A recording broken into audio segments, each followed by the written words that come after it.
this has nothing to really do with Ukraine.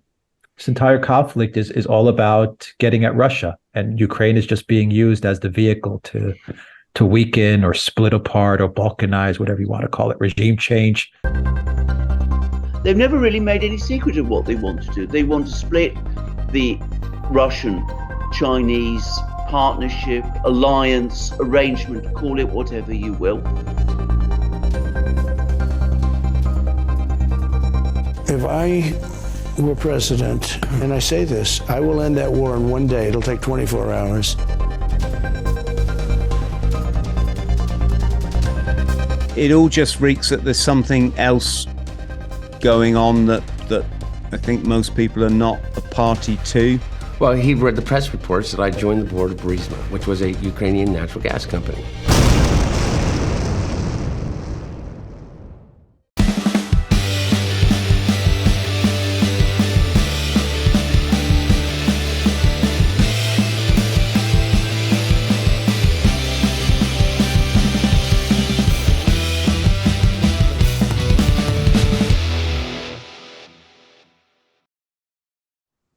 Alex and Alexander, what an absolute pleasure to welcome two gentlemen to the show that certainly been seeing quite a lot of you guys, certainly since all this, what do we call it, Ukraine conflict or perceived conflict or gameplay, whatever the hell it is. How are you both doing?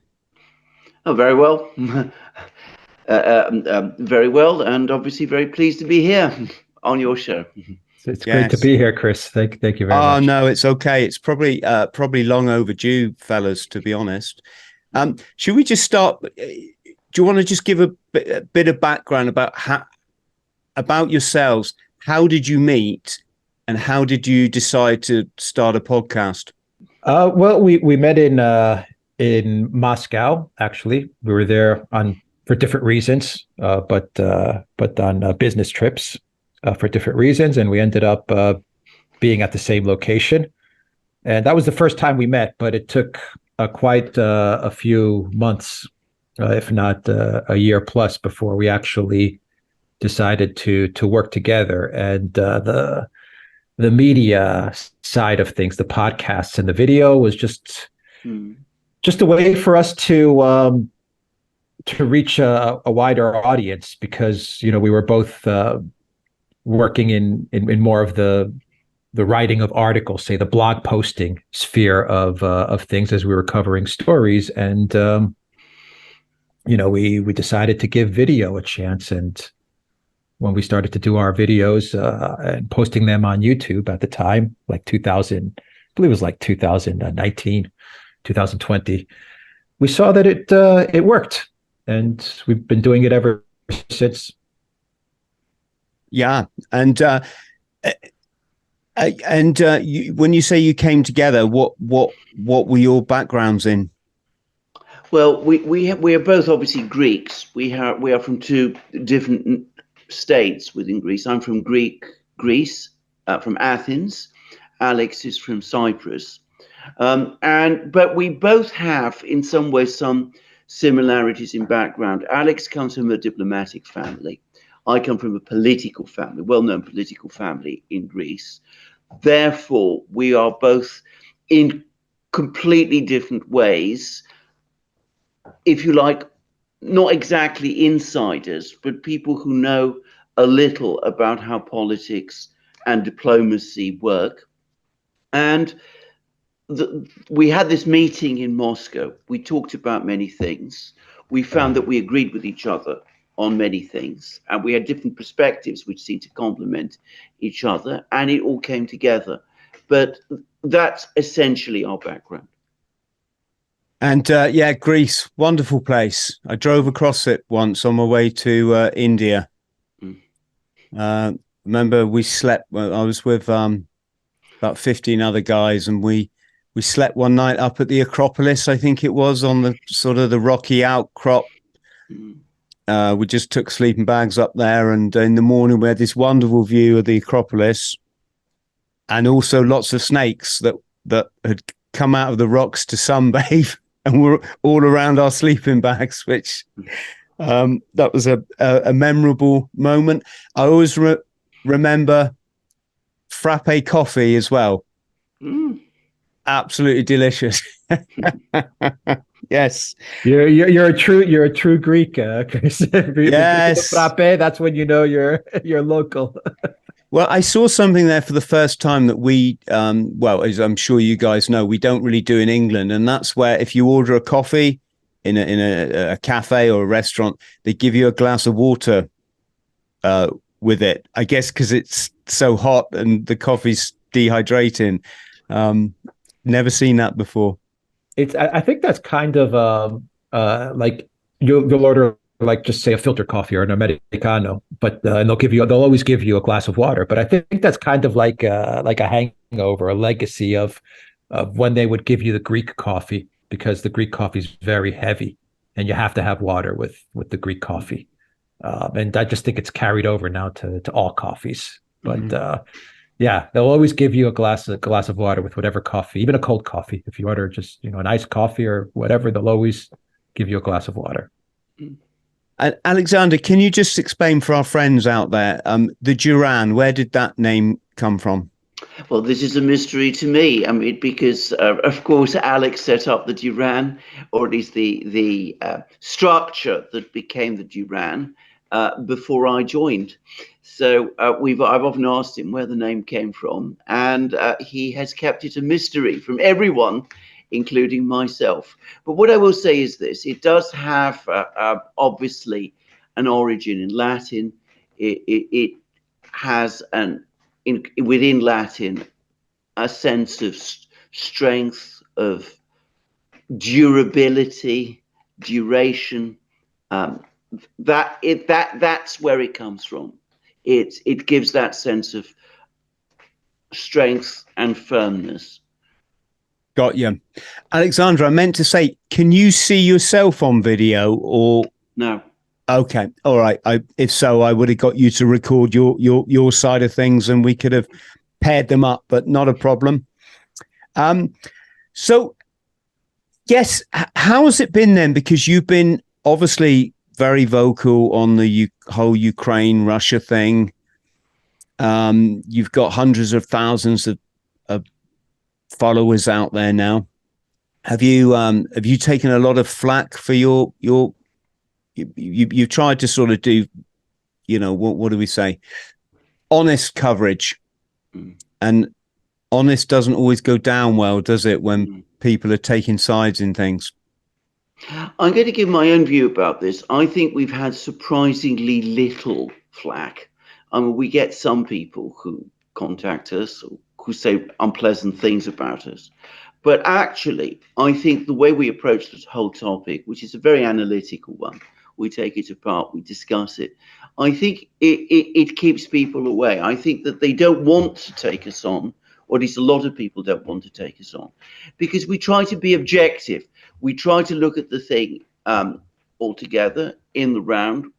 And the result is that we're perhaps not the most simple target for people to attack. So overall, I'd say that we've had less trouble than I might have expected, given that obviously we're taking a different perspective from other people. Alex, you got anything to add on that? No, I agree.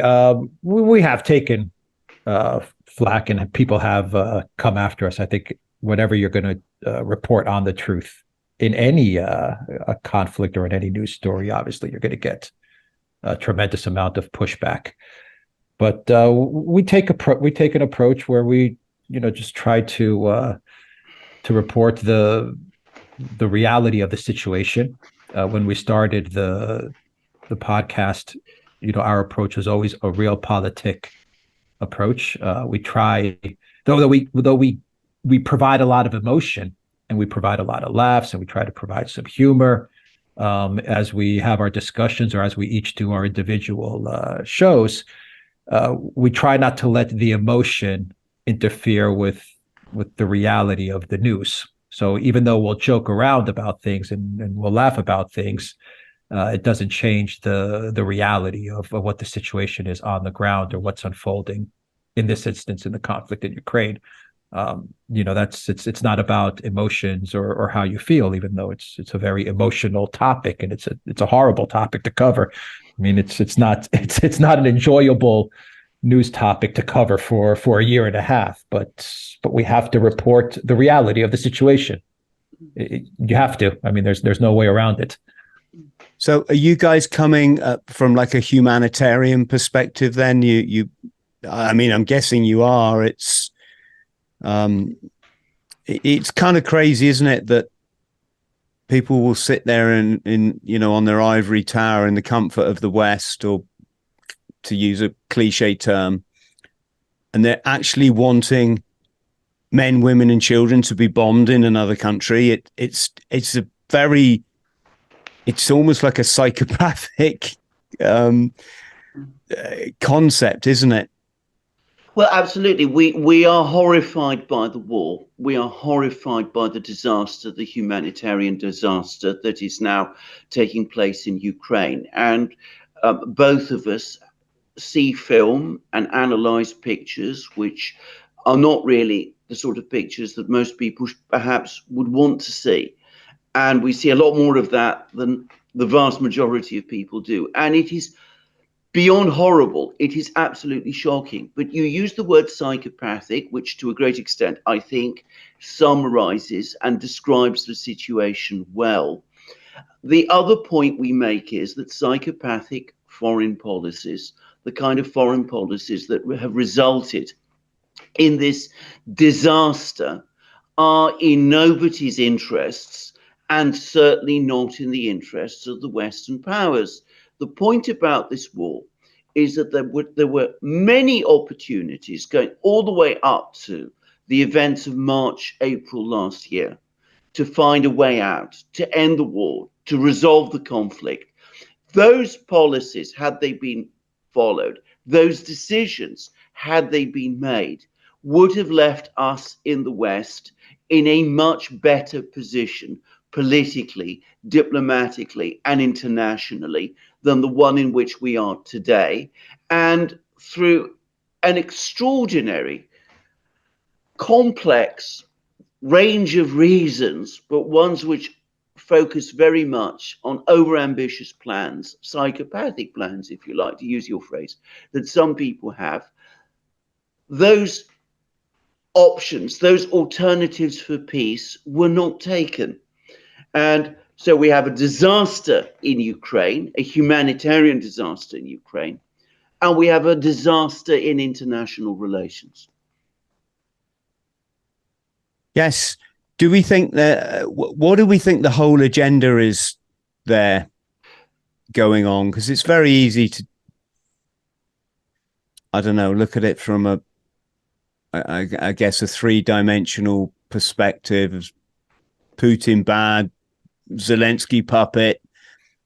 But then when you factor in things like the Belt and Road Initiative, it all just reeks that there's something else going on that I think most people are not a party to.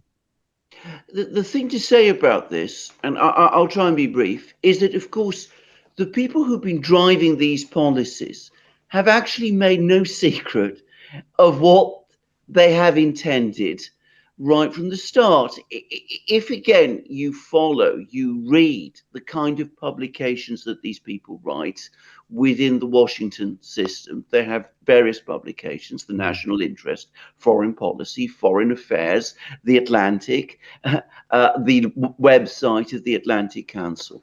They've never really made any secret of what they want to do. They want to split the Russian-Chinese partnership, alliance, arrangement, call it whatever you will. They've decided Russia is the weaker party. They've gone after Russia. Defense Secretary Lloyd Austin has said quite openly that they aim to weaken Russia through this war. And the idea is that you cause a debacle for Russia in Ukraine. That will in turn trigger a political crisis in Moscow. And the idea again is that once that crisis has played itself out, you will either have a compliant government in Moscow that will change its policy and side with the policies of the United States, and the West, which is what Mr. Wes Mitchell, a former State Department official, said would happen. In other words, align against China, or that Russia would become so weakened that it would no longer be useful to China anymore as a strategic partner, and that the danger of the strategic partnership, the Chinese-Russian strategic partnership, would be shattered. And that is something, as I said, that's been discussed extensively, and it is why we are where we are now. Do we think we're going to see Ukraine join NATO then? Because there's been a recent conference, is there not, where Zelensky rocked up dressed in his Action Man gear. He looked like his mum had dressed him up for a fancy dress competition or something. But it also seems like NATO kind of don't really want them to join. No, they're not going to join NATO. And NATO, I think, made the message very clear that they're not going to join NATO. I mean, going back to what Alexander said earlier with why are we in this conflict? This has nothing to really do with Ukraine. This entire conflict is all about getting at Russia, and Ukraine is just being used as the vehicle to weaken or split apart or balkanize, whatever you want to call it, regime change, Russia. That's it. And Putin, in a statement many months ago, he said that Ukraine is just being used, and he used the term battering ram. It is being used as a battering ram towards Russia, and he's right. That's the entire conflict that we see unfolding is about Russia, not about Ukraine. For Russia, it's about Ukraine because it's for many reasons: geography, national security, culture, language, the east of Ukraine, Donbass, the Maidan coup. There are many reasons that Russia is invested and interested and sees Ukraine as critical. But for the West, it's about trying to find a way to weaken Russia, to balkanize Russia. So NATO, may have been an option for at least Ukraine. May have thought that this was their ticket into NATO by fighting the Russians. Now we're going to prove our worth to NATO. But you see, the NATO powers never saw it like that. They're not looking for Ukraine to enter NATO. They're not looking for Ukraine to enter the European Union. They don't want Ukraine to enter the European Union. For them, Ukraine is just useful at this moment. Yes, I've got you. And what's going to be the end to this conflict then? Because if you look at Bakhmut, it's absolutely flattened. It looks a bit like Hiroshima after the bomb went off. And you see these stories, and I'm probably like you guys. I mean, I do a bit of research on Telegram, and some of the videos are just horrific. I mean, we're talking like there's bodies everywhere, and it's. I mean, Ukraine surely don't have, when it comes to manpower, don't have many resources left, or do you have a different perspective on that? They are running down their resources, and you mentioned Bakhmut, and of course these similar pictures appear in other cities. I mean, there's another town called Marinka, which I saw pictures of, and Bakhmut looks in a good condition compared to Marinka. I mean, Marinka, it isn't just that every building has been damaged. Every building has been leveled. I mean, there are no buildings which are more than a few meters above the ground. I mean, it has been shattering to see what is happening.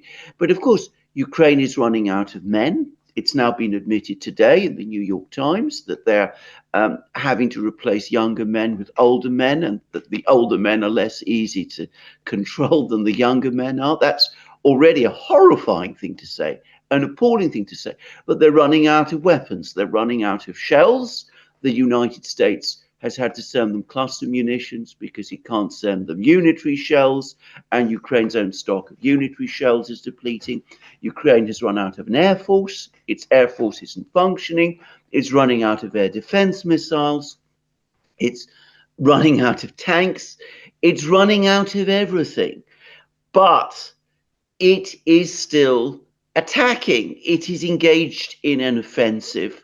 Why is it engaging in an offensive when it is losing so many men and machines and weapons? It is conducting that offensive for the reason that Alex said, because that is Ukraine's purpose at the moment. It is to try to weaken Russia. So Ukraine, despite losing so much of itself on the battlefronts, is obliged by its sponsors to continue attacking. And that's what is having to do, and it deepens the tragedy. This is unsustainable. It cannot continue indefinitely. People who talk about a stalemate in Ukraine are not being realistic. There can be no stalemate in Ukraine whilst the war continues in this way, because the reality is, instead of Russia being weakened, Ukraine is being destroyed, and eventually the Russians will be left with a situation where there is no one left on the battlefield to fight them. Why haven't Russia then? Why have they not sort of pushed their advance outside of Donbass and is it up across the Dnipro? You would have think with their, I mean, I think it's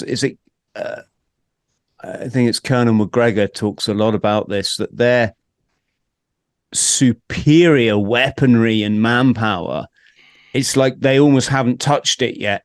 This is just we've just sort of seen their extras go in, even using Wagner or Wagner as opposed to, the real troops. Why are they holding off when you think that they could probably ride into Kiev today? Well, we didn't say that they could ride into Kiev today. I mean, that is the point, because, of course, there's still a large Ukrainian army. There's still lots of equipment. From a Russian point of view, fighting this war as an attrition war has many advantages. It limits their own losses. It enables them to build up their forces. The Russians always wage war in a way that uses time to their advantage, and that is what they do. They're taking fewer losses, despite what you read in the West. They're taking far fewer losses than Ukraine is. So they're allowing Ukraine to deplete its army. They're allowing Ukraine to deplete its arsenal of weapons. They're causing the West to deplete its arsenal of weapons too. Remember, the United States has now admitted it has run out of 155 millimeter shells. The West European states have admitted that they're now running out of tanks to send to Ukraine. So from a Russian point of view, waging this war in this way has many advantages, and simply launching an advance to Kiev, bringing the war over quickly, ending the war in that kind of way, would present the Russians with a host of other problems of perhaps a future insurgency, controlling a country that is still partly armed, which I don't think they want to do.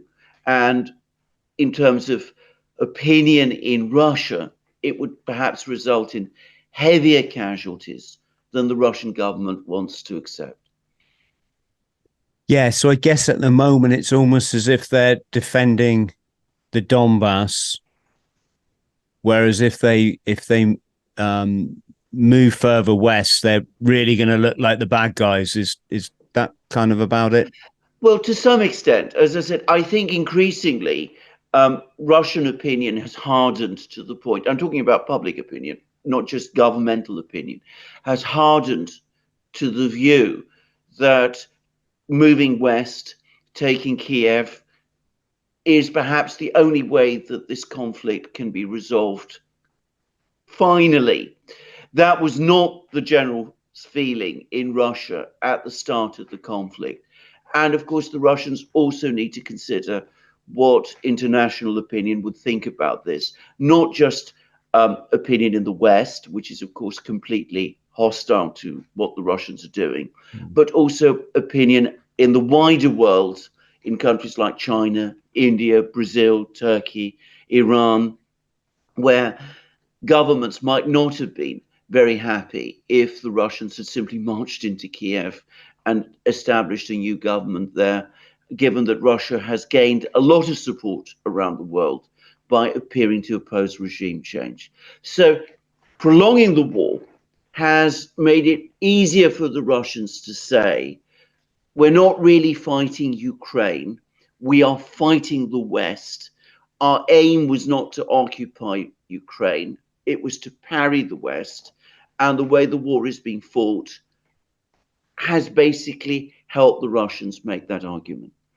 And just another point on what Alexander is saying is that this war, this conflict towards Russia was essentially won during the first 3 months, because that's when the West launched their economic war against Russia, the shock and awe sanctions that they threw at Russia, which was 10, 15,000 different sanctions packages when you put them all together, targeted towards Russia, an unprecedented amount of sanctions targeted towards Russia with the sole purpose of sinking the Russian economy and eventually leading to a collapse and a regime change of the Putin government. The minute that Russia withstood and prevailed over those sanctions was the very moment that they won this conflict. And they're not in a rush now because they don't have the economic weight on their shoulders. They don't have an economic crisis that they have to deal with. Actually, the economy is booming.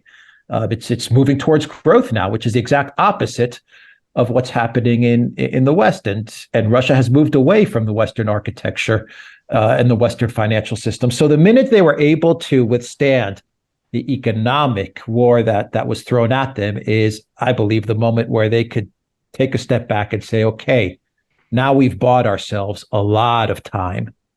Many, many years we've bought ourselves to look ahead and to plan this conflict out. Not the conflict with Ukraine, but the conflict with much of the West. And diplomatically, they won over the partners of China, the partnership of China, India, BRICS, the global South. So, they're sitting pretty. They really don't have much of a reason to rush this. Yeah, and they seem to survive the pipeline thing. With I can't think of the expression, but the sabotage pipeline didn't seem to affect them as much as perhaps it. I mean, that was just seemed like a big propaganda exercise at the expense of what? Germany. Right. Yes. Yes. Germany was still getting their gas from Russia, weren't they? And they were hesitant to relinquish their supply. Mm-hmm. Yeah, I mean, it was the fear was that Germany was going to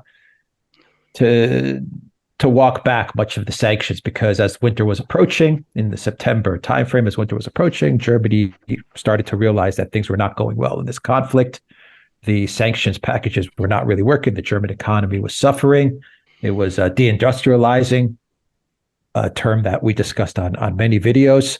And the fear in Washington was that Germany would start to walk back much of the sanctions that the United States was pushing Europe to put on Russia. So they figured at least it's my thought. My thought is that they, and many analysts, including Seymour Hersh, many journalists, believe that the Biden White House, they said, there's only one way we can completely cut off all the bridges for German rapprochement with Russia, and that's to be done with this Nord Stream pipeline once and for all.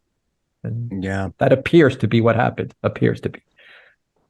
So just to get some closure on this, friends. What do we predict the ending of all this is going to be? How's this going to move on? I mean, we saw Afghanistan was just like the Yanks just up and left, like literally, and left billions. Well, I'm probably exaggerating, but I'm going to say billions of dollars of equipment there, which completely defeated the reasons that they entered the country in the first place. Which for people out there who are too young to remember was to defeat the terror camps that Afghanistan had, and they've now left those exact alleged camps with the best equipment in the world. So how do we think Russia and Ukraine? What's going to be the resolution here? There is now clearly a push developing amongst at least some people in Washington and to some extent in Europe to start to try and find some kind of way towards negotiations. So we are going to probably see some attempts to try later at the end of this year, once this Ukrainian offensive has played out, some mechanism to start talking to the Russians. We've had the CIA director, William Burns, who is a former US ambassador to Moscow. He's a diplomat. He's established contacts with the head of Russian intelligence. They've been speaking with each other. We've had various ex-diplomats meeting with the Russian foreign minister, Sergei Lavrov. The fundamental problem with negotiations is that whilst it was certainly possible to see an agreement worked out last year, which would have protected everybody's core interests, Ukraine's, Russia's, those of the West, and we came extremely close to that point where that happened. Many people don't realize that in March, April of last year, the Ukrainians and the Russians came very close to an agreement. They'd sorted it out in principle. Each side had initialed it. It was our governments, the British government and the US government, that torpedoed it, that sabotaged it. We've had outside witnesses, the Prime Minister of Israel, the Foreign Minister of Turkey, confirming that was what happened. The problem is we can't now realistically return to that position because too much has happened. The Russians feel themselves much more confident than they were at that time last year. As Alex was saying, they have actually overcome the problem of the sanctions. In fact, their economy is now growing so strongly that the central bank is worried that it might be overheating. So it's had to push up interest rates to try to calm to try to slow the level of growth, which is completely the opposite of what everybody had expected this time last year. So the Russians feel themselves strong. They've also obviously experienced losses. They've seen what people in the West think of them. And in any negotiation that now takes place, they will make demands. And there's been a long article in the Russian government newspaper by Medvedev, who is Putin's number two, in effect. They're going to make demands, and he confirmed that, which are going to be very, very difficult for the West to accept. They're not going to just want a resolution of the crisis in Ukraine. They're going to want a fundamental change to the security architecture in Europe. And this is the problem. We could walk away, I say we, the United States, the Western powers, could walk away from Afghanistan because Afghanistan is far away. It's in Central Asia. It is not a seminally important country. Ukraine is different. It is on the border. It is part of Europe. It is a war that has been fought in Europe. NATO has been involved. The Western powers have been involved. If Ukraine is militarily defeated, it will be a total debacle for the West. And if the Russians impose terms, it will be a debacle for the West. And the Russians know that too. And they're going to leverage that fact in negotiations to demand concessions beyond anything that we have seen before. And it might be very, very difficult for the Western powers, especially the United States, to agree to. Let's move on, chaps, to everyone's favorite topic. Not mine. I really couldn't care less. But Trump and Biden. It is almost like the political version of a circus. and I'm just picturing Joe Biden driving out in his clown car, and it blows up in a load of smoke and the wheels fall off. And that was before he became president. So what do we think there? Is President Trump the big orange savior that he's heralded to be, or is the fact that he, let's just say, went along with a certain narrative of the last 3 years? I think everyone knows that the narrative we're referring to. We won't say the words. That he moved they moved the American consulate from, was it Tel Aviv into Jerusalem?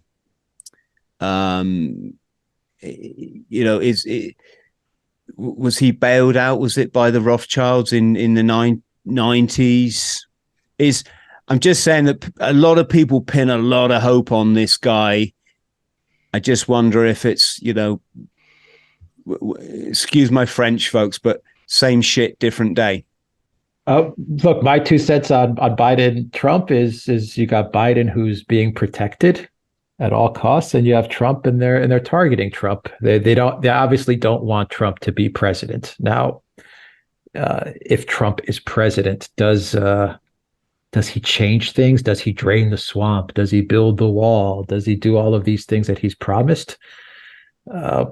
He had one go at it and it didn't work out. He did none of those things, really.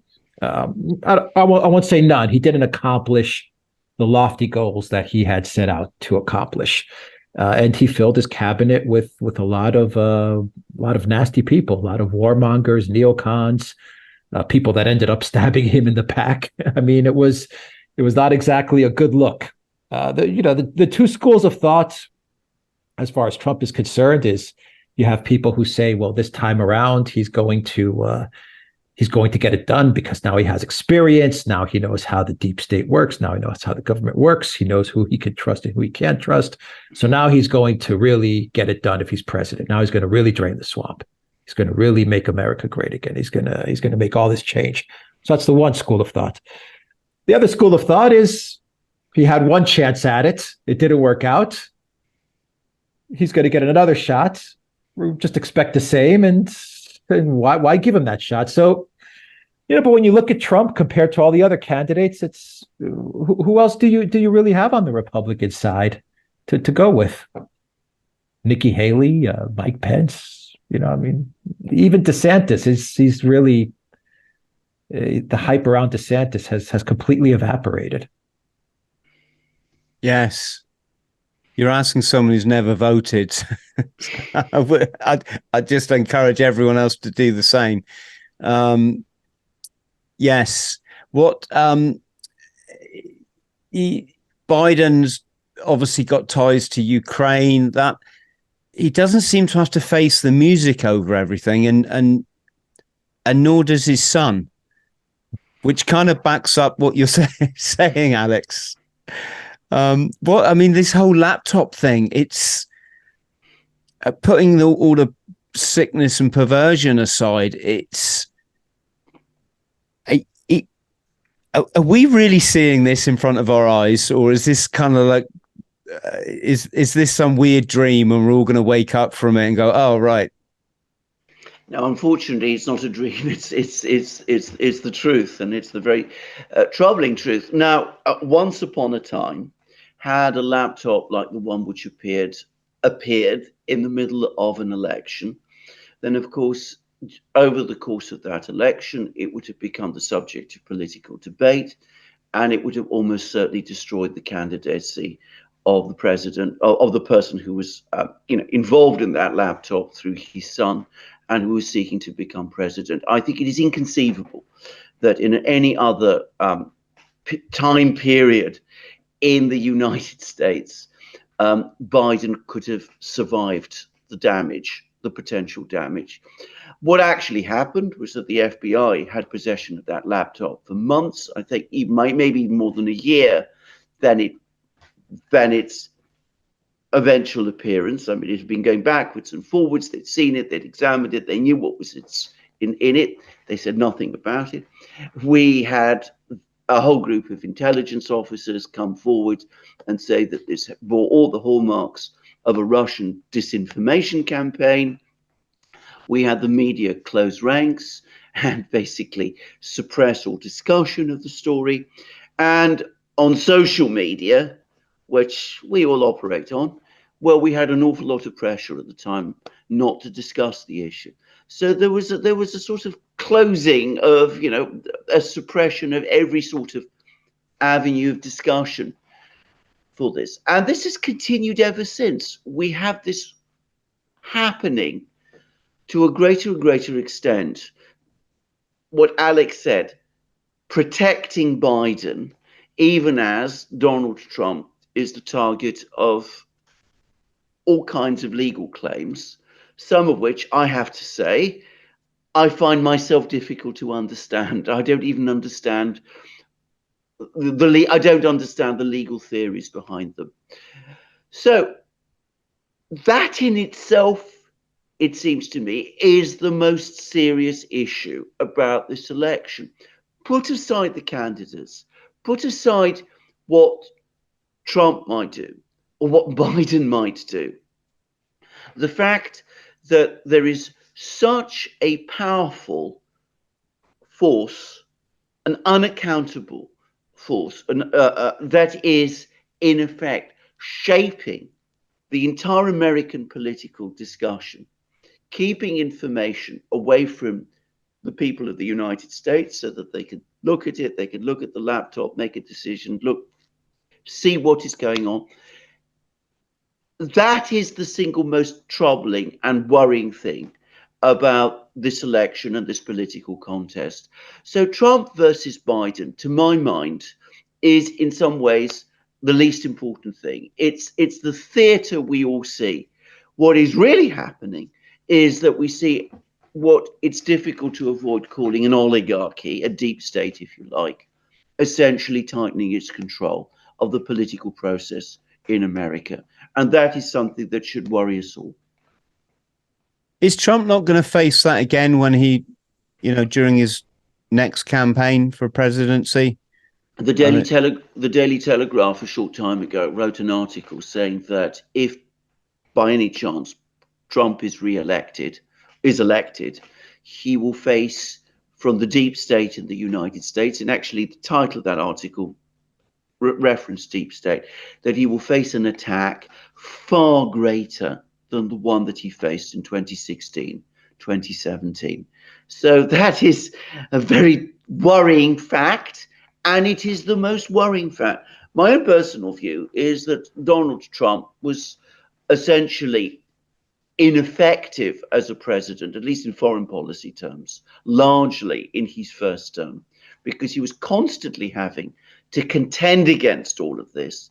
And if we have an even more epic battle coming in the event of his re-election, it's going to be very difficult for the United States to conduct any kind of foreign policy at all.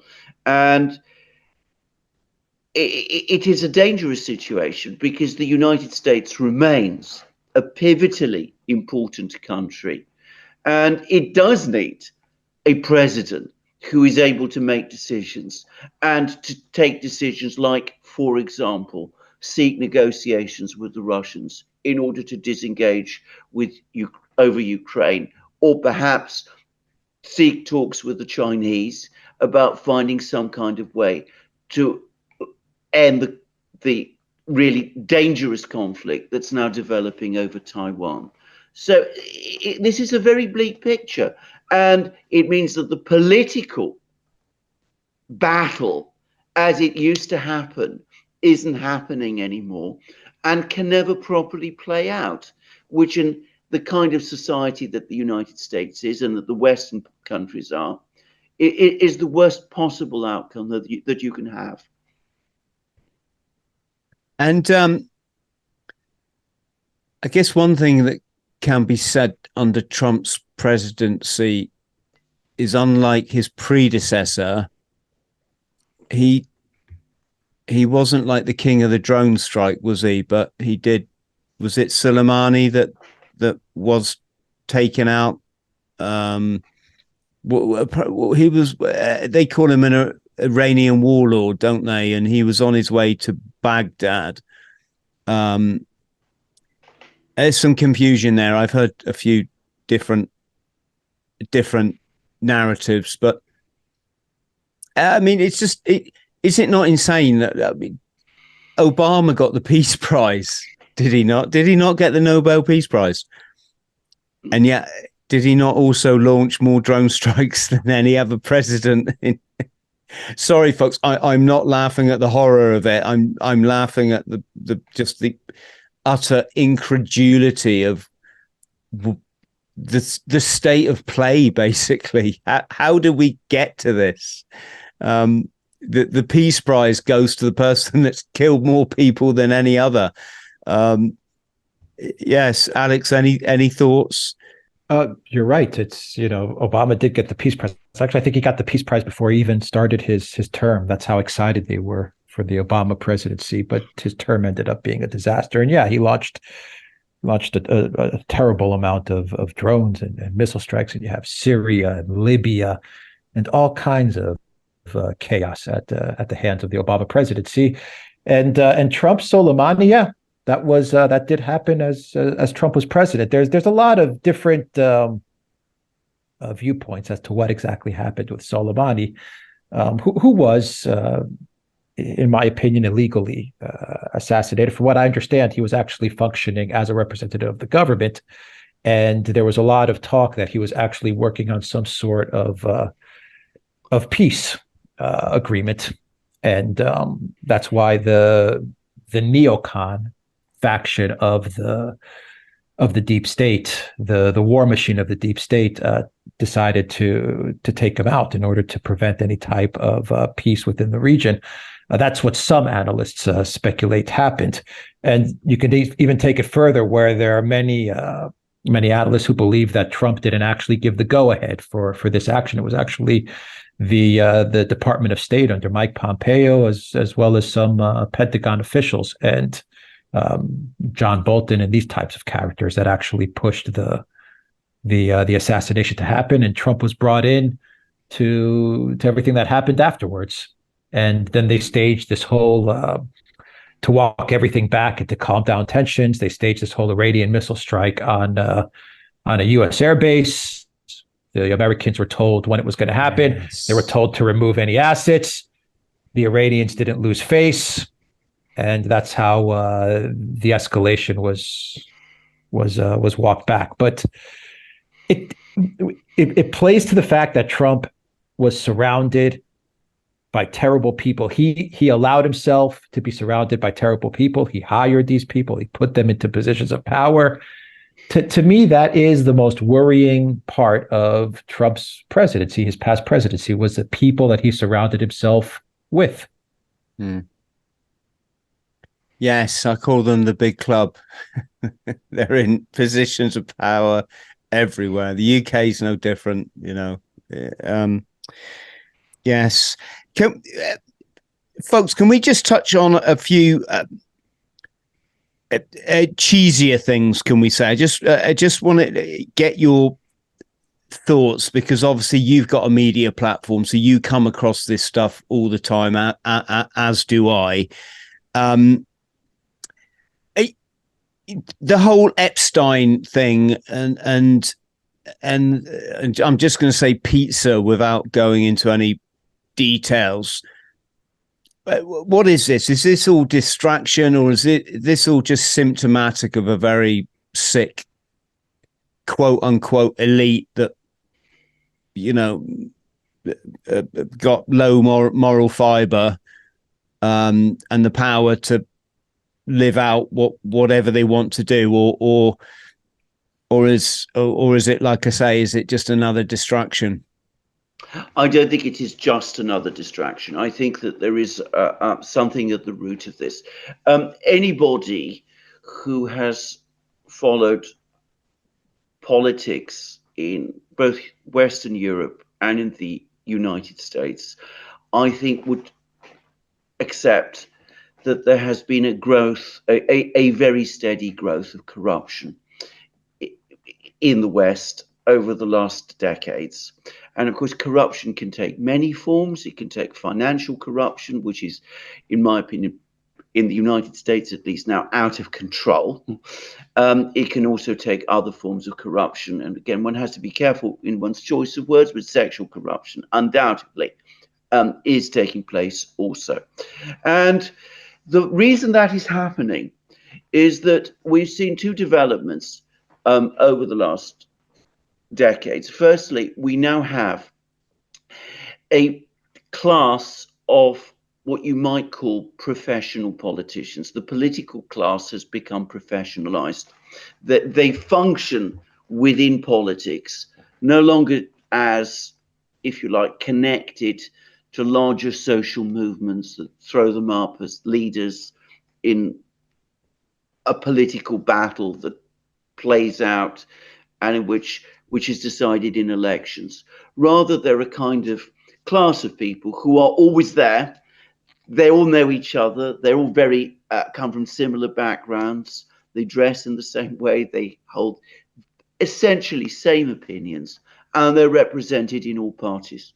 And to a great extent, they protect each other, and that has conferred an element of impunity, a sense that you can do things which once upon a time it would not have been possible to do and to get away with. And we've had a perfect example of this because Biden is absolutely a member of this class, as are his family. And we've discussed the question of the laptops. We've seen how he was protected. It's an extreme example of the way this class now protects itself and is protected. And of course, against this background, all kinds of, horrible things are developing and are thriving. So it's symptomatic of this growth of corruption within our political systems. And of course, corruption, after a certain point, if you've experienced it, it becomes the organizing principle around which political systems are based. If you're not corrupt yourself, you fall under suspicion from those around you who are. And within a corrupt system, it's the pursuit of the gains that corruption can provide, which ultimately become the main focus of politics. Yes, got you. Alex, any thoughts on that? Anything to add? I mean, Alexander's exactly right. I think it's definitely been a progression. It's been an evolution to take us to where we are. A terrible evolution, but it's been evolving to take us to this point. And it's very real. I think it's very real. And a lot of people try to pretend it's not real. But with each passing day and week, we see the cracks are forming, and a lot more people are starting to see that what's happening in society is really happening, and they're taking notice. This can't be hidden for much longer, even though there are powerful forces that are trying to hide it. I want to come back to the solution on this, but before we do, and my last point for you, good gentlemen, and thank you so much for spending so much of your time on the podcast.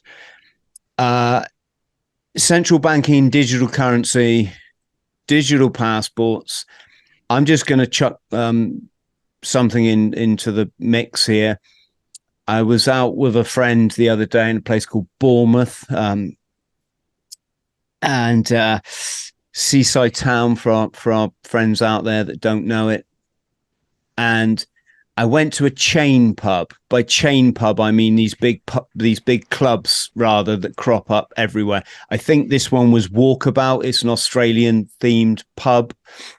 We get a lot of our brothers and sisters from Australia hitchhiking around the UK and coming over and staying for a year.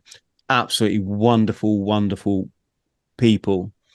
But there's me. I joined the queue for this club. It was a short queue. It was about 5 people. And when I got to the door, the guy said, right, scan your app. I said, I'm sorry. He said, you got to scan your app.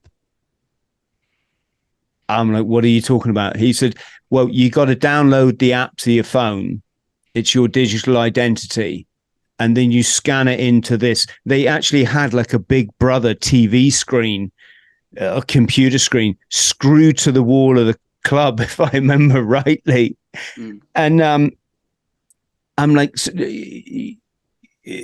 can you explain it? And at this point, the guy said, so I took my camera out. I thought, if you're going to do this stuff, you got to be accountable.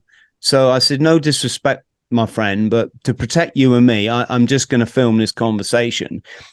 At which point, he started to threaten me with physical violence, which kind of, I always think, tells you something. And I said, listen, I'm not trying to get violent. I've done your job, several times over. I'm simply asking you, is this the way forward? And one of his colleagues came up and we went and had a chat. And I said, what's the point of it? Oh, it's so we can get so we can get data on people. We can find out who they are, if they've got a criminal record, perhaps they've got problems with alcohol, And from what I understood, a lot of that input was by the clubs, i.e. not by, an official or someone qualified to make decisions on someone's mental health or their, capacity to drink alcohol or what. It was like, if you get marked as a wrong un, all the clubs are going to go, right, you ain't coming in here, mate. and I said to the guy, I said, this is wrong, don't you? And he just basically said, yeah, but what can you do? Exactly the same response we saw throughout the whole COVID thing. Yeah, but, you got to get on and you got to it's like, well, no, you literally don't. You literally don't. So, yes, central banking, digital currency, digital passports. What are we thinking here, guys? You want me to go? Look, my opinion on CBDCs is they're going to come to every country. Every country is going to try to implement central bank digital currencies. I think that's a given. It doesn't matter if it's China, or Russia, or the United States, UK. They're all going to give a go at it. It's up to the people. It's up to the people and the shop owners and the businesses whether they adopt these digital currencies. They control everything. It's going to be that app on your phone that's going to control everything about you. It's going to control where you go, how you spend your money, the time limit placed on money. So you'll get your paycheck and you'll have maybe 3 months to exhaust that paycheck. Otherwise, it will disappear. It will be deleted. There's all kinds of implications. It'll be connected to your electric vehicle. And, perhaps your carbon emissions or your carbon footprint will be connected to all of these things as well. And it's all just going to be one unified system. And it may dictate how many times you can travel a year, what distances you can drive, things like this. So, at the end of the day, it's going to be up to the people. If the people adopt it and they use it and the shops adopt it and they mandate that you use this currency to pay for things, then the pessimistic viewpoint is that It's going to gain traction. It's going to gain adoption, and it's going to be used against us eventually, against the people. If the people don't adopt it, then it's as with any technology, it's dead. You know, any website you build or social network you build or tech you build, if it doesn't get adoption, it shuts down. So that's where we are with this. I think we can see from the example I gave, when there were literally people angry with me in the queue behind, all they wanted to do was scan their thing and go into the club. You know, they were youngsters. They had no clue that, you know, as to this conversation. I believe it will be adopted. I mean, my personal view on things, I believe not every country, but I think most countries, especially in the West, I believe in the West, it will be adopted. In Europe, in the UK, in the United States, Canada, Australia, it will be adopted, and it will be adopted enthusiastically. I believe in other countries where they're more cynical and more skeptical. For example, I believe Russia, they're much more skeptical. I think they're going to say, no, we don't want this thing. And I think a lot of countries are going to also be like that. Maybe a lot of countries, I believe, in Latin America. Once again, countries that are skeptical about their government, skeptical about control and power, and just have a culture of built on more, you know, there's more skeptical about big government in general, and they like to focus more on the family unit and small communities. They're going to reject these types of things. But I think in the West, this is going to be adopted without much pushback at all. I hope I'm wrong, though. I'd love it if there were countries that push back, but again, using the last 3 years as an example, even remote islands in Polynesia that never seen a Westerner before were wandering around wearing certain things on their face and, you know, injecting toxins into their kids. It's yes.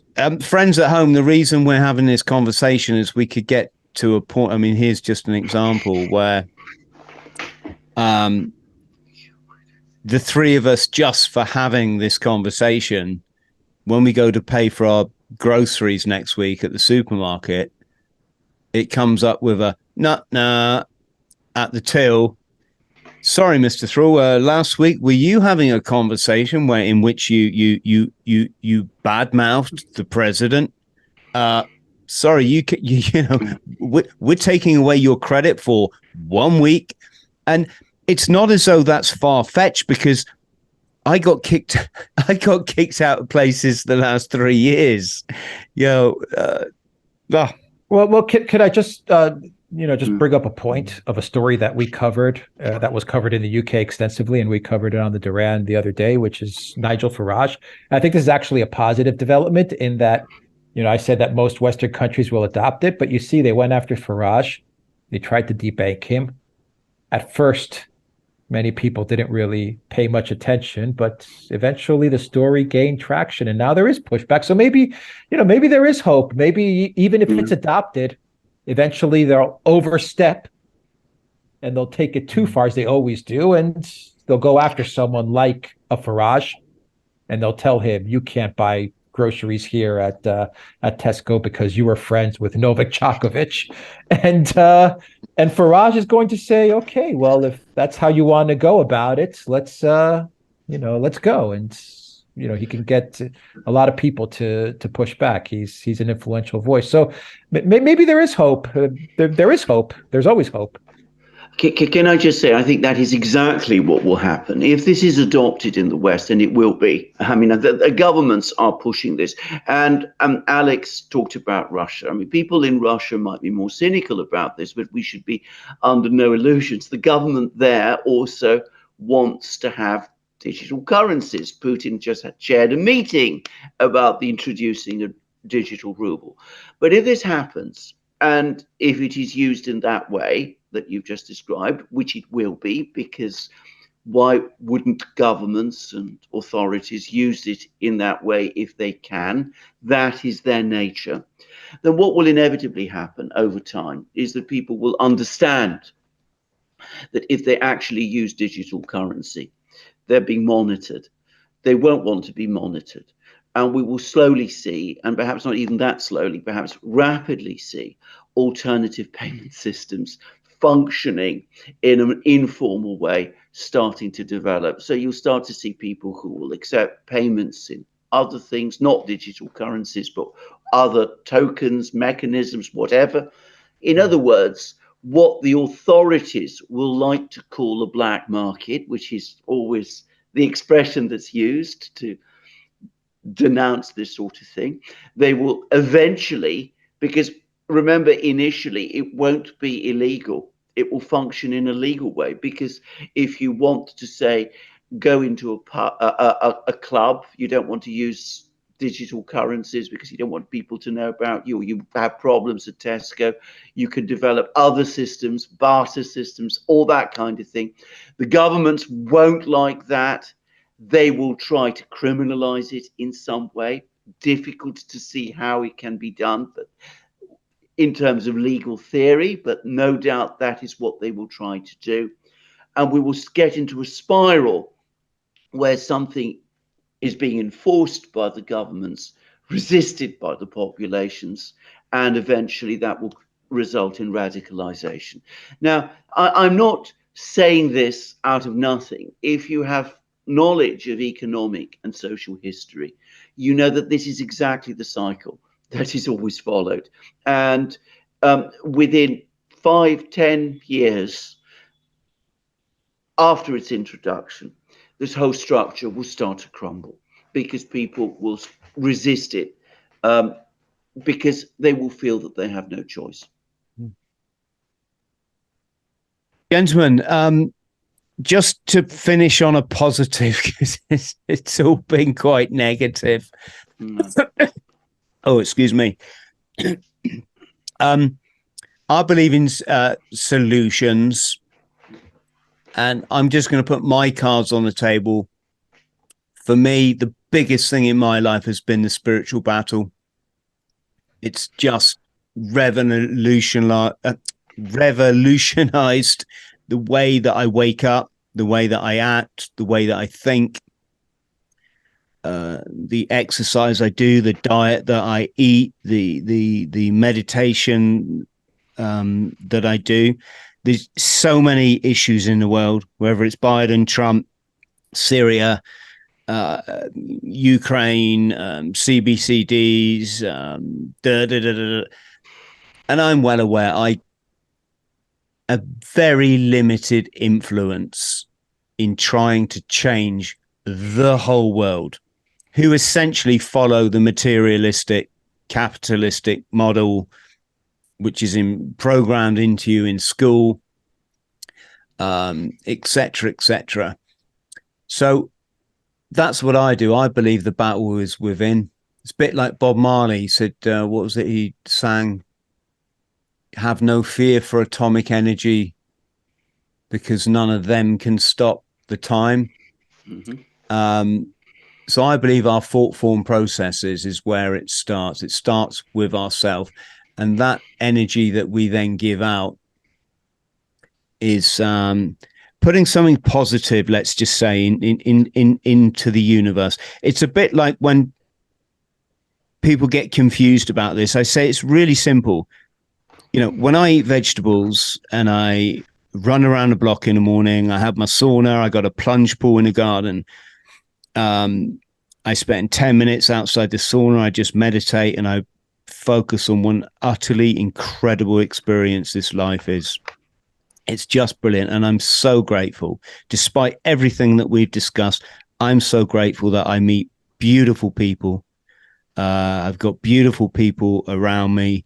I've had a great life in 85 countries. And when I then go out to do my shopping in Tesco or you know, I say hello to people and I'm happy. And that person that I've just said hello to, and nobody does this in the UK. Now you walk down the street, people just like look down at their phone. They are physically like ashamed to say hello to people. We've all been so damaged by this program. And here's the thing. I do say that hello. And I'm well aware that that person I've just said hello to, I might have just made their day because my energy is high, my frequency is high. And they might have just been, and this is an extreme example, but in the veterans community, it's not extreme. So I'm a former Marine. We lose a lot of people every year. I'm going to say, it's to isolation. It's to feeling unloved, unwanted, unworthy, ill-fitting, da-da-da-da-da. So I've just said hello to someone. They may have been on their way home to, take their own life. And that's how I think the way out of this is. We need to get, we don't need to do anything.